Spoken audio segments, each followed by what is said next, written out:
título de esta mañana, de esta sección que vamos a leer, que es Gálatas 2, del 1 al 10, Pablo hace referencia y menciona esta frase que reconociendo la gracia que hay en mí, o dada, la gracia que le fue dada a Pablo. Y ahí nos vamos a centrar en esta mañana. Abran sus Biblias, les invito ahí en Gálatas capítulo 2. Gálatas capítulo 2.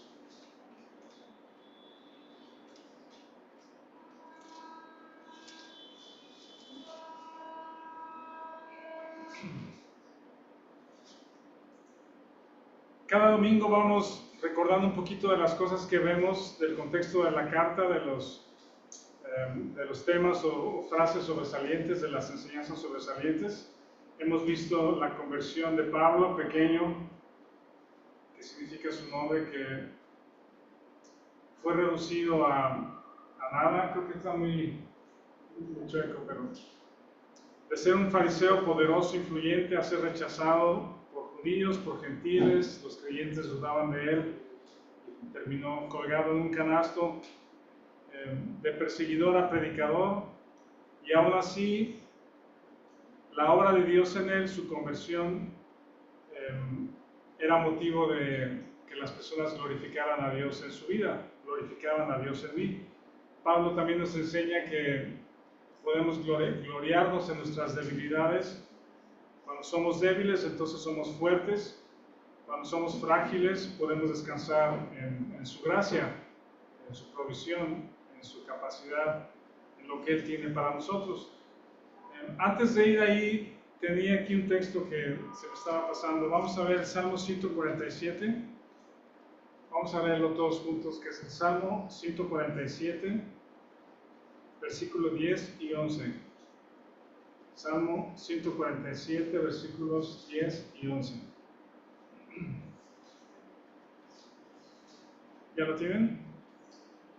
Salmo 147, versículos 10 y 11. Dice, leamos todos juntos, por favor. No se deleita en la fuerza del caballo, ni se complace en la agilidad del hombre. Se complace Jehová en los que le temen, en los que esperan en su misericordia. Una de nuestras oraciones el día de hoy y alrededor de todo este tema de las elecciones justamente es que podamos tener gobernantes, gobernadores, legisladores que tengan temor de Dios, ¿verdad? Que tengan temor de Dios, que ahí en su corazón, en lo individual, en lo personal, sepan que una posición o una oportunidad para servir a la comunidad es una posición para servir.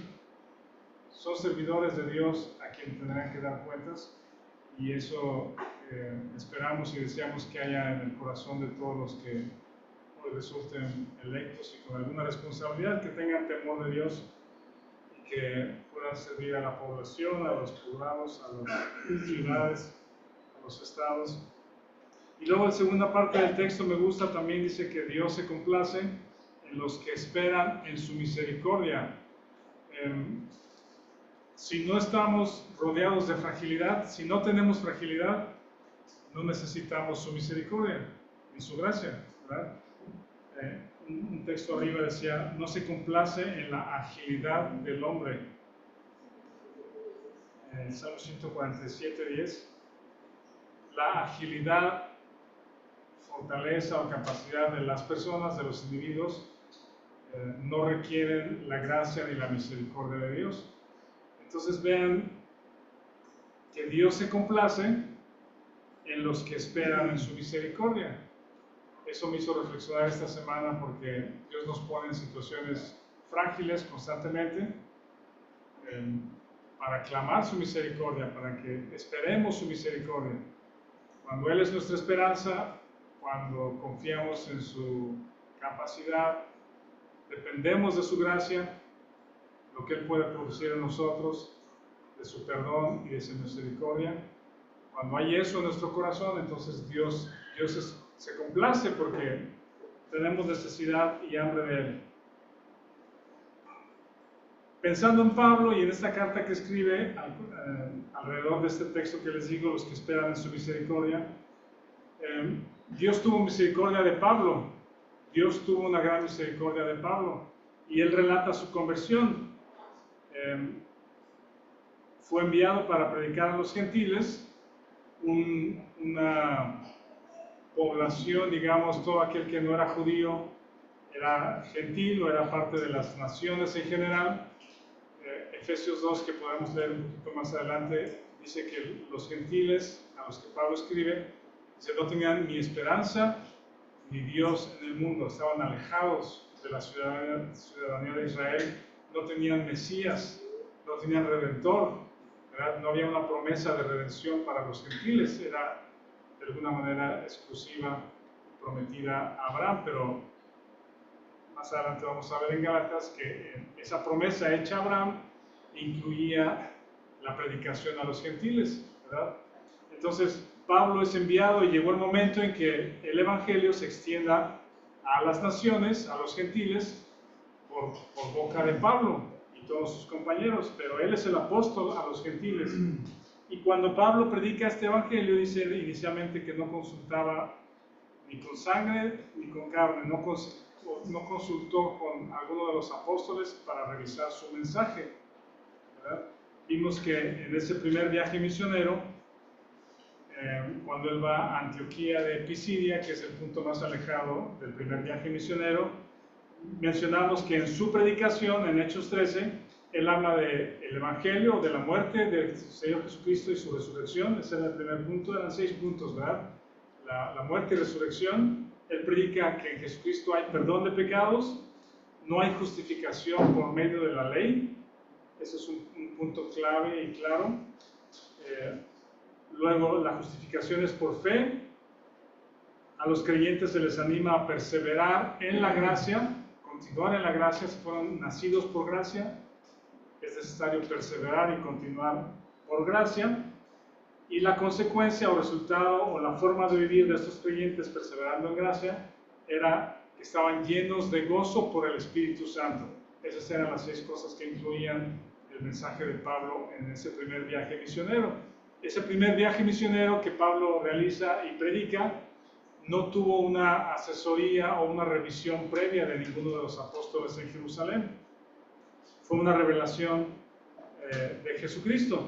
Pablo fue a Arabia al sur, regresó a Damasco, vimos que pasados 3 años, estas semanas estudiamos un poquito o dialogamos acerca de eso, de los tiempos, de esos 3 años que pasó, y luego pasados, Pablo anduvo en Siria, Cilicia, que es allá por su ciudad natal en Tarso. Luego dice, pasados 14 años, creemos que fue cuando llegó a Jerusalén, a Hechos 15, el concilio con los apóstoles y los hermanos en Jerusalén. Y ahí Pablo dice, para no haber corrido en vano, dialogamos en privado con los que tenían alguna reputación. Ahorita vamos a entrar en ese texto. Mencionábamos que los fariseos se levantaron y ellos trajeron tensión a la reunión, ¿verdad? Diciendo que los gentiles que estaban escuchando el evangelio y que se estaban convirtiendo tenían que ser circuncidados y mandarles que guardaran la ley. Sí, fue como una declaración fuerte, firme de parte de los fariseos que habían creído, ahí delante de todos los hermanos, los apóstoles, los ancianos, los discípulos y el equipo de Pablo, que era Pablo, Tito, Bernabé y Tito.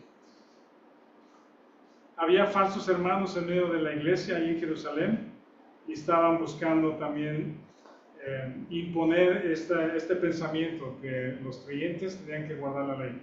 Bueno, vamos a leer Gálatas 2, del 1 al 10, por favor. ¿Alguien lo quiere leer en voz alta para todos? Gálatas 2, del 1 al 10.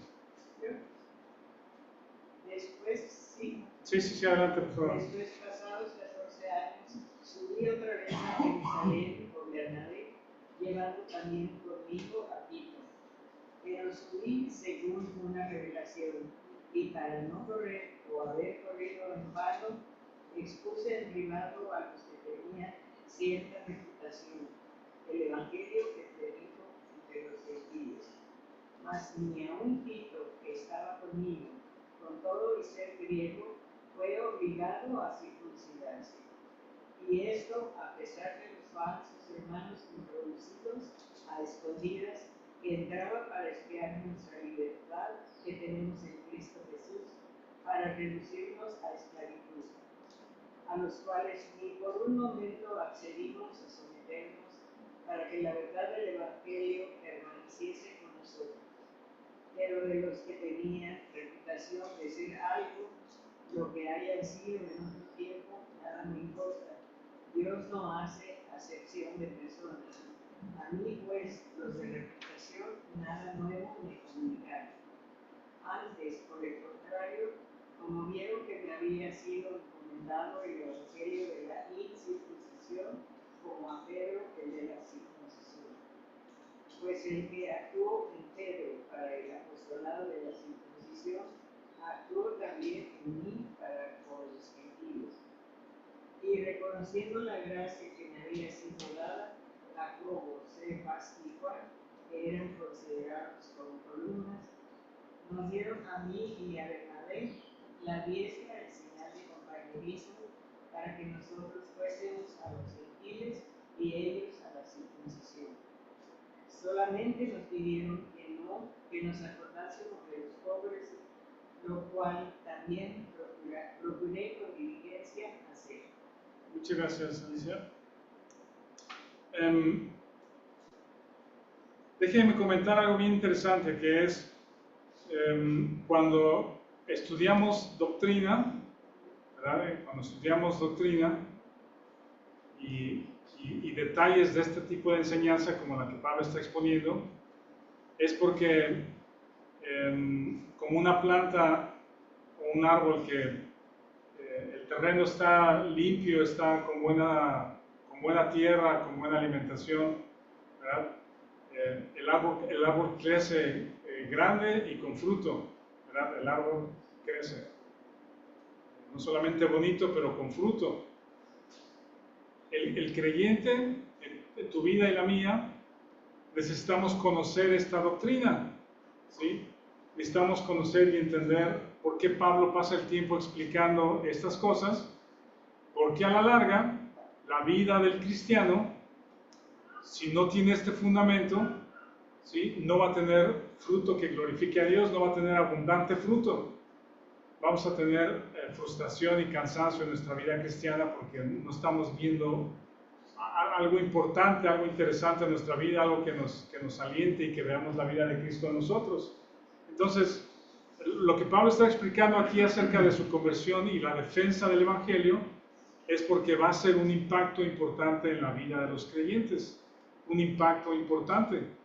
Y empezamos la semana pasada diciendo que esos fariseos querían reducir a los creyentes a esclavitud, reducirlos a esclavitud, diciendo, si creen en el Señor Jesucristo, están obligados a guardar la ley y a circuncidarse, ¿sí?, para ser salvos, decían, ¿sí?, para la salvación y para la vida cristiana. Y entonces en el concilio, que ya vimos y que ha sido tan mencionado en estas ocasiones, es muy relevante porque ahorita vamos a ver la diferencia que hace la esclavitud o el tratar de imponer leyes y normas en la vida de los creyentes, ¿sí? La diferencia que hace eso, o entre eso, y la diferencia con la gracia de Dios en la vida de las personas, el impacto de la gracia de Dios en la vida de las personas. Una cosa trae esclavitud y culpa, y otra cosa trae libertad y descanso, libertad y descanso. Y Pablo está mencionando eso, que los fariseos que se levantaron tratando de obligar o demandando que los cristianos, que los nuevos cristianos guardaran la ley, produce esclavitud. Y Pablo dice aquí en ese texto que leyó Alicia, a los cuales ni por un momento accedimos a someternos. ¿Sí? No aceptamos nada de parte de eso, no aceptamos nada, porque Pablo está defendiendo el Evangelio, este Evangelio que no tiene que tener ninguna variación, ningún cambio, ninguna añadidura, ¿verdad? Ninguna opinión, ninguna compostura, ninguna actualización. ¿Sí? Dice, para que la verdad, en el versículo 2.5, a los cuales ni por un momento accedimos a someternos, para que la verdad del Evangelio permaneciese en vosotros.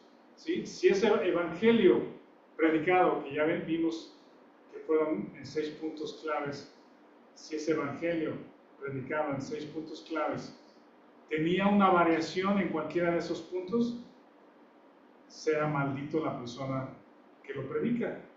Dice Pablo, si aún nosotros regresamos y les enseñamos una cosa diferente, alguna variación, o algún ángel se presenta con un evangelio diferente, dice, no es que haya otro, pero que sea pervertido, que sea modificado, ¿sí? Sea maldito, está bajo maldición de parte de Dios. Y todo creyente, decía yo la semana pasada, debe de llegar, o llega a algún punto en nuestra vida, llega algún momento en nuestra vida en que tenemos que decidir o que ver una bifurcación en el camino. Tenemos que elegir si queremos, en algún momento buscamos el medio o la fuente para cambiar o para controlar o para mejorar nuestra conducta o para agradar a Dios, ¿sí? Tenemos que elegir entre confiar en ti mismo o confiar en la obra y la vida del Espíritu Santo en nosotros. Tenemos que elegir entre ponernos bajo la ley y normas, aunque estén en la Biblia, quiero decir, aunque sean piadosas o vestidas de piedad, pero en el sentido de normas, vivir bajo normas, ¿sí? que nosotros nos sometamos a cumplir. Tiene que elegir entre eso o vivir bajo la gracia. La gracia no significa desechar la Escritura, no significa desechar los imperativos. Pablo va a llegar a eso un poquito más adelante en el libro de Gálatas. Tenemos que elegir entre esclavitud y culpa o entre libertad y descanso. ¿Sí? Todo creyente, en algún momento tenemos que elegir y descansar primero a Dios en la obra de Jesucristo. Ahora, me gusta mucho, espero que les sea interesante también para ustedes, pero cuando Pablo empieza a hablar acerca de la gracia, dice el versículo 9, 2.9 de Gálatas, ahí lo tienen. Dice que estando en esa reunión de Hechos 15 y reconociendo la gracia que me había sido dada, Jacobo, Cefas, que es Pedro, un sobrenombre de Pedro, y Juan, que eran considerados como columnas, nos dieron a mí y a Bernabé la diestra en señal de compañerismo, coinonía o Aprobación. sí, aprobación, comunión, estamos de acuerdo en lo que estamos predicando. Dice, para que nosotros fuésemos a los gentiles y ellos a la circuncisión. Mira, piensen en esto, que Pedro, Jacobo y Juan eran como leyendas, ¿sí? Hagan de cuenta que habían pasado unos 30 años, 30 y algo años desde la crucifixión, ¿sí? Y ahora los nuevos creyentes y los discípulos y los niños que crecieron y que supieron de la muerte de Jesucristo y todo lo que sucedió, ¿sí? Y ahora de pronto les enseñan o conocen que este es Pedro. Pedro es el que andaba con Jesús y platican la historia de Pedro. Pedro era un pescador y el Señor lo llamó y dejó sus redes y lo vio y charla, ¿verdad? Y entonces los creyentes, imagínense, ven a Pedro como una leyenda, pues, ¿verdad? O sea, él anduvo con Jesús, él estuvo ahí y le negó y Jesús le restauró. Entonces, estos tres hombres es muy relevante porque si bien no tienen de alguna manera un voto mayor que el de los otros apóstoles y ancianos, ¿sí? Evidentemente que sobresalen, tienen cierta autoridad. Jesús le dijo a Pedro, apacienta mis corderos, de alguna manera él tiene liderazgo y la actitud para ir al frente, para presidir, pero su voto vale lo mismo que otros, pues él no es el presidente de los apóstoles, no es la cabeza de la iglesia. Él es uno de muchos, entre muchos, pero es una leyenda, pues es el que anduvo con Jesús, ¿no? Jacobo era hermano de Jesús, medio hermano de Jesús, y Juan también tiene su historia con el Señor Jesucristo. Fueron los dos que corrieron a la tumba, ¿no? Juan y Pedro corrieron a la tumba vacía. Entonces, y eran considerados como columnas, ¿sí? Pedro y Jacobo son los dos que se levantaron en Hechos 15, después de que los fariseos se levantaron y dijeron, es necesario que guarden la ley y que se circunciden. Entonces Pedro se levanta y dice, oigan, ustedes saben que yo compartí con Cornelio a los gentiles, no hay acepción de personas para Dios, a ellos se les dio el Evangelio, se les dio el Espíritu Santo, ellos también creyeron, y no podemos ponerles cargas que ni nosotros ni nuestros padres podemos llevar. ¿Sí? Estas fueron palabras de Pedro ahí en Hechos 15, ya las hemos leído en varias ocasiones. Y él habla acerca de la salvación por fe y por gracia. Pedro está diciendo es por fe y por gracia en Hechos 15. Y luego Jacobo, ahorita lo vamos a ver también, se levanta y también habla acerca de Pablo y de Bernabé, que son amados hermanos que han dado su vida o han arriesgado su vida por el nombre de nuestro Señor Jesucristo. Y Pedro y Jacobo conceden gracia a Pedro y a Bernabé y a Tito. ¿Sí me explico? Ahora quiero que piensen en esto. El lenguaje que usa Pablo cuando habla acerca de la ley o el judaísmo es uno. Y la ley y el lenguaje que Pablo usa alrededor de la gracia es otro. ¿Sí? A ver si me doy a entender, pues. Cuando se habla acerca de la ley y del judaísmo, hay elementos que lo acompañan. ¿Sí? Y cuando Pablo dice, reconociendo la gracia que me había sido dada, Jacobo, Cefas y Juan nos dieron la mano en señal de compañerismo. Cuando Pablo habla acerca de la gracia, hay varios elementos que acompañan la gracia. ¿Sí? Y en algún momento todo creyente tiene que elegir, ¿sí? Tiene que darse cuenta de la diferencia de los dos caminos o de los dos escenarios y tiene que ser, primero Dios, atraído hacia la gracia, conocer lo que es la gracia de Dios y abrazar la gracia y abrazar la libertad y caminar en el poder del Espíritu Santo. ¿Sí me explico aquí? Va un ejemplo. Pablo dice, alguien lea, por ejemplo, en el 2.6, alguien lea Gálatas 2.6, por favor. ¿Quién lo lee para todos? Voy a poner unos 3-4 ejemplos. 2.6, ¿quién lo lee? Pero los que tenían reputación de ser algo, lo que hayan sido en otro tiempo, nada me importa.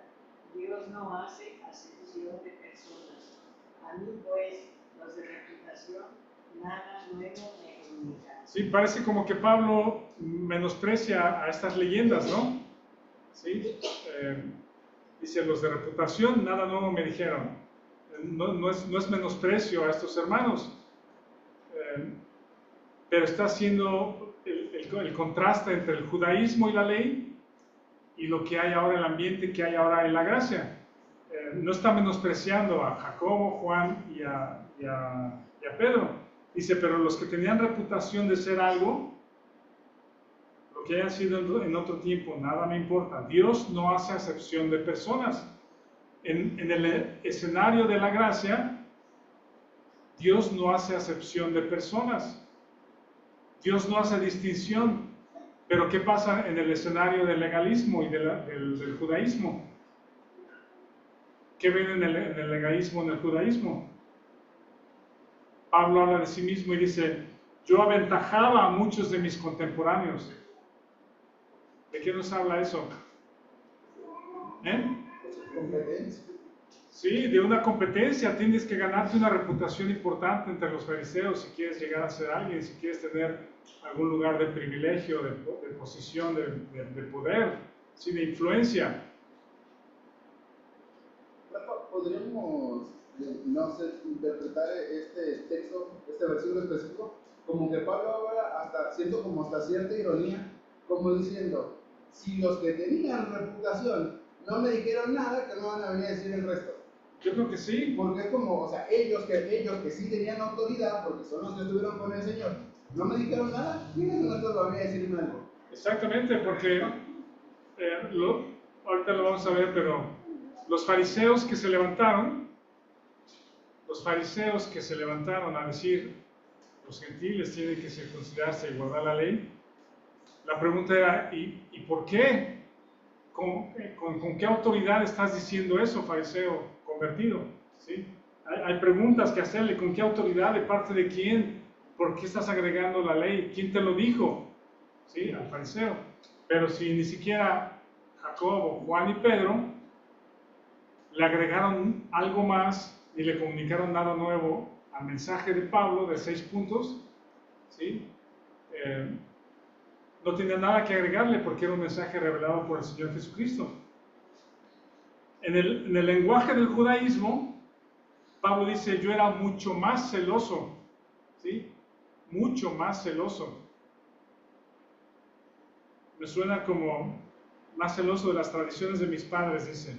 ¿Sí? En el judaísmo y en la ley hay mucha competencia, suena como competitivo, como para ser mejor, para ganarte un lugar de privilegio por tus méritos, para superar a los demás, para tener distinción. Pero en la gracia, aún las leyendas, o los que anduvieron con el Señor Jesucristo, no hay distinción para con Dios. La reputación no es relevante, ¿sí? Dios no muestra parcialidad. Dios no se impresiona con las posiciones que tienen las personas. Dios no se impresiona con las posiciones que tienen las personas. No hace distinción con los famosos o con los que tienen poder. Deuteronomio dice lo mismo. Deuteronomio 10 dice que Dios no hace acepción de personas, no hace distinción entre las personas. Hechos 10:34, cuando Pedro predica a Cornelio y a los gentiles en su casa, también dice, me estoy dando cuenta que Dios no hace acepción de personas, ¿sí? Dios no hace separación ahora entre los gentiles y los judíos, no hace diferencia. Esa es una de las cosas que noto aquí cuando Pablo habla acerca de la gracia. Dice, no hay acepción de personas, no hay rangos de calidad de personas, que unos sean mejores delante de Dios que otros. Ninguno por sus méritos está más cerca de Dios que otro. Pero en el judaísmo, en la ley, sí hay méritos, sí hay competencia. Y piensa que a lo mejor tú mismo, o hemos visto creyentes o creyentes en iglesias, creo que es muy claro cuando percibes en una persona que tiene la gracia de Dios, ¿sí? O percibes en una persona que está lleno de sí mismo, ¿sí? Que quiere que todos se comporten bien, que todos sean buenos creyentes, pero les exige con base en la ley. Les llamamos, o se llaman, ellos no se llaman a sí mismos, pero son personas legalistas, ¿sí? Y siempre es con los méritos, siempre es el creyente que juzga a los demás, es el creyente que piensa que es mejor que los demás y juzga y condena a los demás, ¿sí? Porque es por méritos. Para él es por méritos. La ley, el legalismo, el judaísmo es por méritos. ¿Sí me explico aquí? Luego, no es que haya dos evangelios, pero dice Pablo, a uno fue llamado hacia la incircuncisión y otro a la circuncisión, que fue Pedro, pero el mensaje es el mismo, tenemos unidad en el mensaje. Cuando Pablo vino a Jerusalén, dice, consulté en privado para no haber corrido en vano, para no haber ido al primer viaje misionero predicando estas 6 cosas, y que tenga que haber habido una corrección, que esté predicando algo equivocado.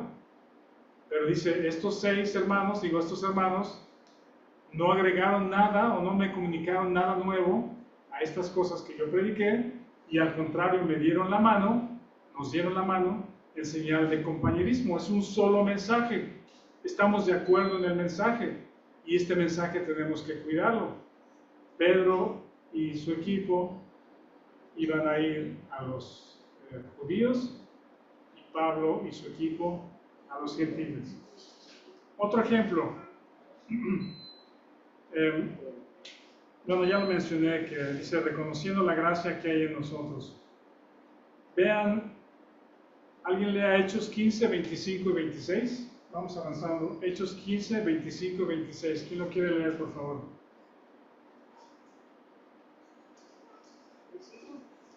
¿Sí? Nosotros, judíos de gracia.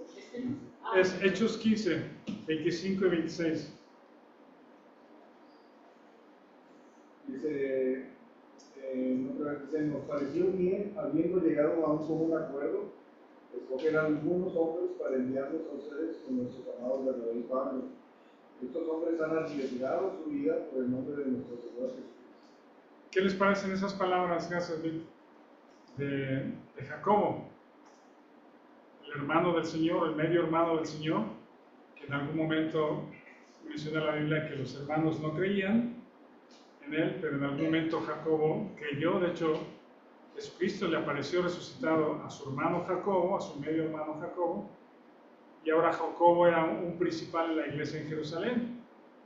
Y en Hechos 15, cuando se levantan los fariseos, y luego se levanta Pedro para decir, es por gracia y por fe, no pongamos cargas, que ninguno podemos llevar, se levanta Jacobo y otorga gracia a Pablo. ¿Cuáles fueron las palabras de gracia hacia Pablo? ¿Cómo se refiere a Pablo y a Bernabé? ¿Vale? Ajá, y antes de eso, amados hermanos Pablo, ¿ah? Amados hermanos que han arriesgado su vida por el nombre del Señor Jesucristo. ¿Sí, verdad? ¿Sí lo tienen? ¿Alguien más lo está leyendo?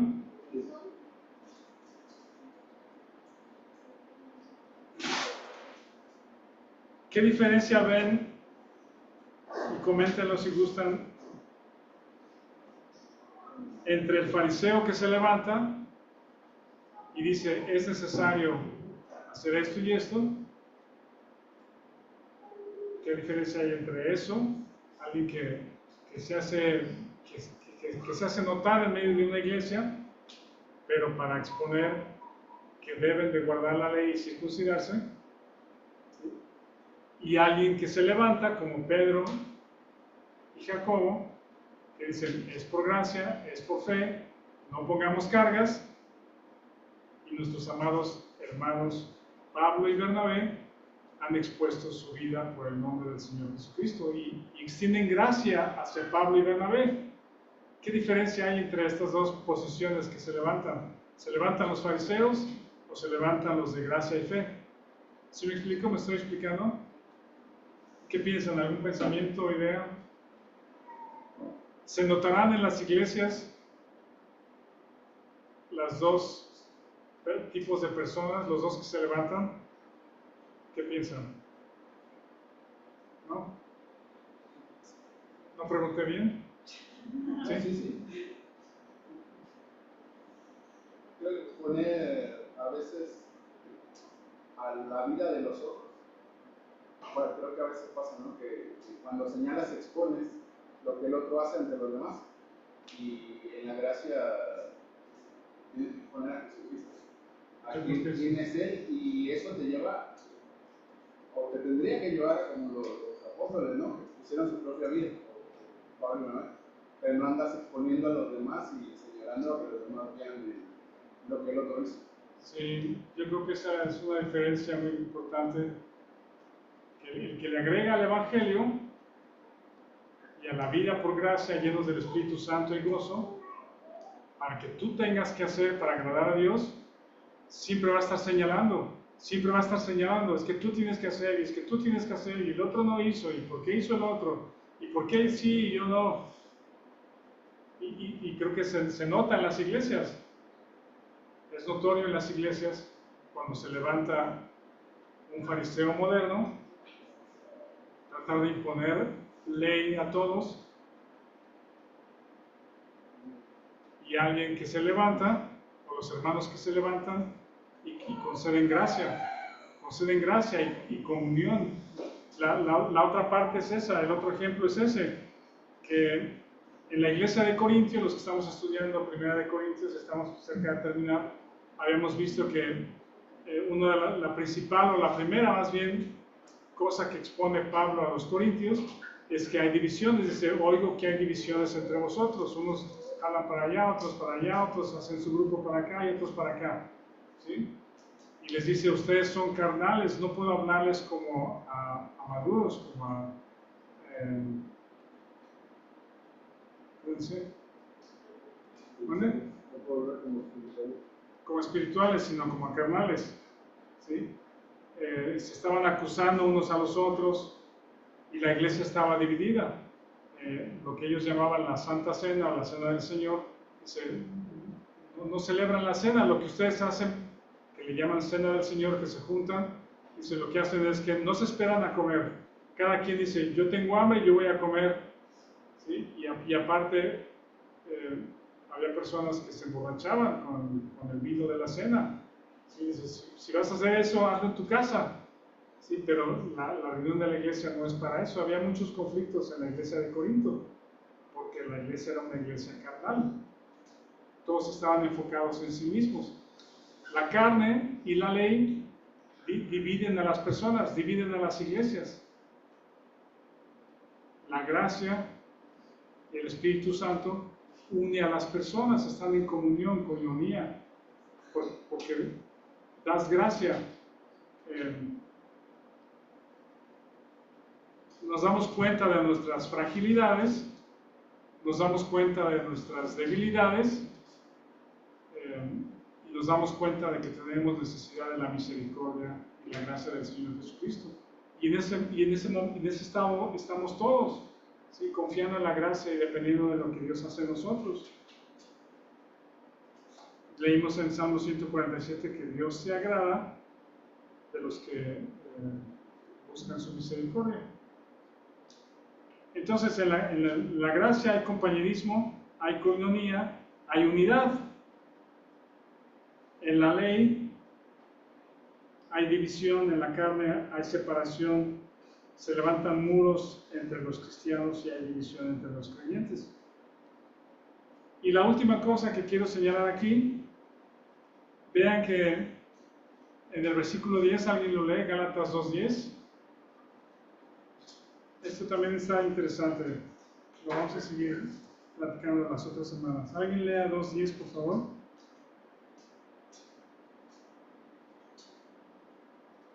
Gálatas 2:10.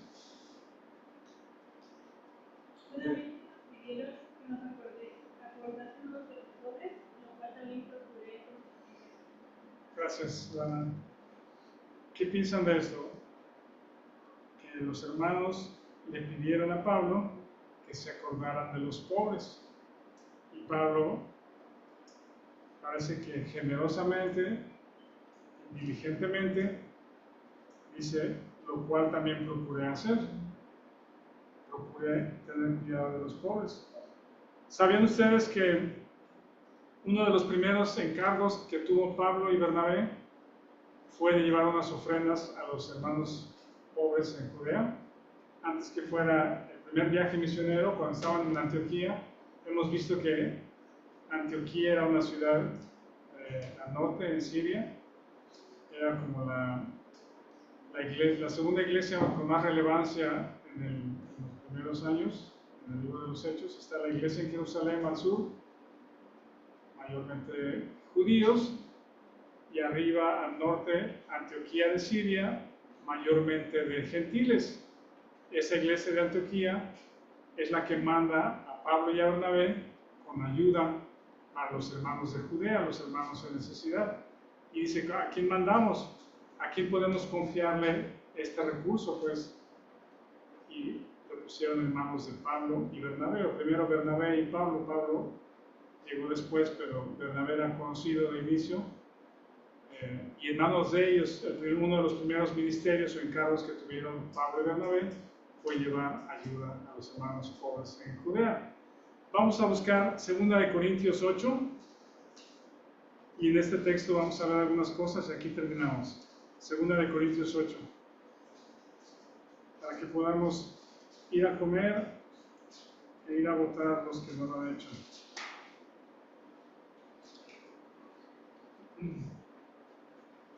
Segunda de Corintios 8.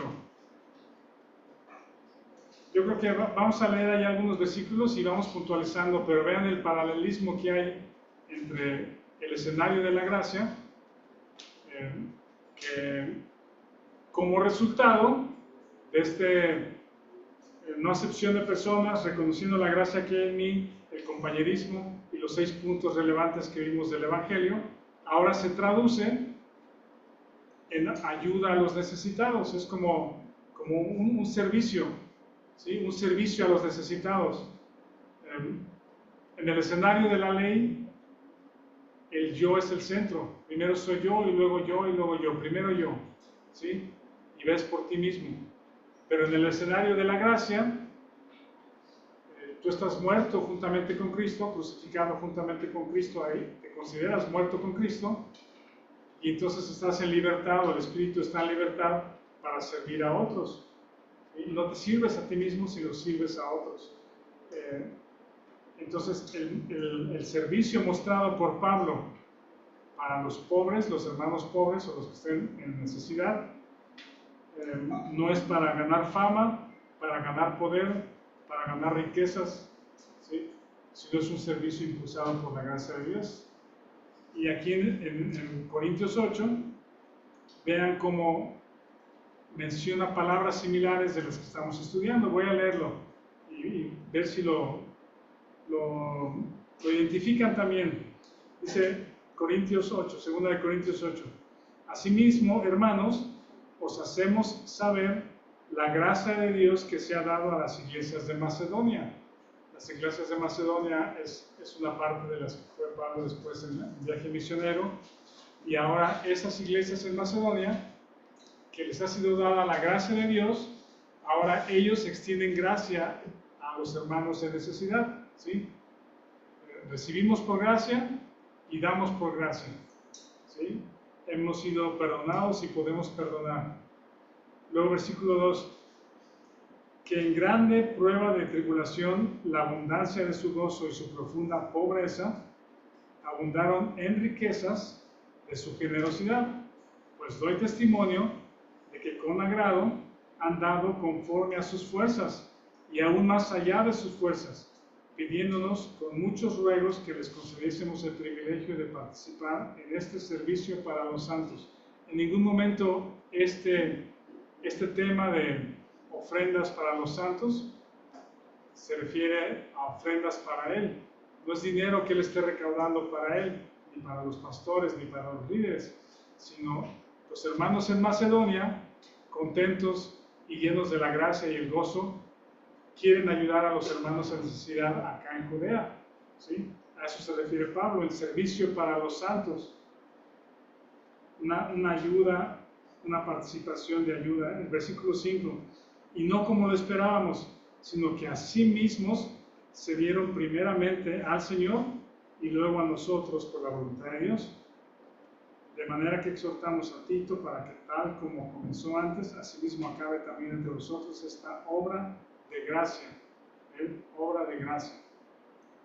Por tanto, como en todo abundáis, en fe, en palabra, en ciencia, en toda solicitud, en vuestro amor para con nosotros, abundad también en esta gracia, en este regalo. No hablo como quien manda, sino para poner a prueba por medio de la diligencia de otros también la sinceridad del amor vuestro, porque ya conocéis la gracia de nuestro Señor Jesucristo, que por amor a vosotros se hizo pobre siendo rico, para que vosotros con su pobreza fueseis enriquecidos. Esto es muy relevante porque la gracia de Dios en los creyentes, ¿sí? se muestra en Jesucristo, lo que Jesucristo hizo por nosotros. Y ahí está claro que Él, siendo rico, se hizo pobre. Y ahora los creyentes recibieron de gracia, o del Señor Jesucristo por gracia, la salvación, el perdón, los bienes, la abundancia. Y ahora los creyentes recibieron de gracia y ahora pueden dar de gracia también, ¿sí? No por cumplir leyes, no por cumplir normas o mandamientos, sino recibimos de gracia y damos por gracia. Eso me parece muy relevante de Gálatas 2, que Jacobo, Cefas y Juan le hayan encargado a Pablo y Bernabé acordarse de los pobres. Y Pablo dice, claro que lo voy a hacer, diligentemente me encargué en hacerlo. Y este es un ejemplo aquí en 2 Corintios 8. Bueno, seguimos en el versículo 13, podemos brincarnos ahí en Corintios 8, 13. Dice, porque no digo esto para que haya para otros holgura y para vosotros estrechez, sino para que en este tiempo con igualdad la abundancia vuestra supla la escasez de ellos, para que también la abundancia de ellos supla la necesidad vuestra, para que haya igualdad. Como está escrito, el que recogió mucho no tuvo más, y el que poco no tuvo menos. El doc José Eduardo me decía la semana pasada, comentábamos algo acerca del comunismo, muy breve platicamos, pero aquí Pablo habla de igualdad. Va a ser muy difícil que en nuestra cultura, en nuestras sociedades, haya igualdad, ¿sí? Y eso es lo que una de las cosas que se expone como meta, ¿verdad?, de los gobiernos, que haya igualdad, ¿sí? Pero donde está el corazón humano inconverso involucrado, siempre va a haber egoísmo, avaricia, abuso, injusticia, ¿verdad? No va a ser posible que en una sociedad sin Cristo haya igualdad, ¿sí? Pablo menciona esto porque como resultado de la gracia de Dios en la vida de los creyentes, creo que sí podemos compartir, ¿sí? Y Pablo lo señala de una manera interesante, dice, la abundancia vuestra supla la escasez de vosotros, pero es un asunto que nace del corazón para ayudar a los necesitados. Como está escrito, el que recogió mucho no tuvo más y el que poco no tuvo menos. Vale. Creo que ¿Las qué? las ideologías socialistas, comunistas, que hablan acerca de eso, es una ideología ¿Humanista? humanista. O sea, me refiero a que son humanos quitando esas ideologías, ¿no? Esos parámetros. Pero la doctrina de Cristo es verdadera en cuanto da el poder al ser humano para ser llevado a cabo. El fundamento es Cristo y el poder del Espíritu. Entonces, todo el amor, todo el amor que se requiere para cierto estilo de vida en la paz, solo puede ser posible bajo el gobierno de Dios. Entonces es como creer que esas filosofías o teologías hechas por humanos pueden llevarse a cabo es imposible. Es ilusión, no va a ser posible, simplemente no es posible. Porque es algo artificial, se busca por medios artificiales y no se puede lograr porque el corazón del hombre en avaricia, en orgullo, en soberbia, en exaltarse a sí mismo está involucrado y no va a ser posible, ningún gobierno va a poder hacer eso. La única forma, quizá más bien en la iglesia de Cristo, es donde podemos tener experiencias y destellos y ver palpablemente cuando la abundancia de algunos suple la escasez de otros en momentos de necesidad. La ayuda mutua la hemos visto muchas veces. Es voluntaria. Es algo que produce el Espíritu Santo en los creyentes y es algo voluntario, ¿sí? No es a fuerza ni es algo artificial. Es algo que hace el Espíritu de Dios. Por eso les digo que me llama mucho la atención que Jacobo, Cefas y Juan le hayan mencionado eso a Pablo, y Pablo, alegre, diligentemente, procura hacerlo porque es una expresión de la vida de Cristo en los creyentes.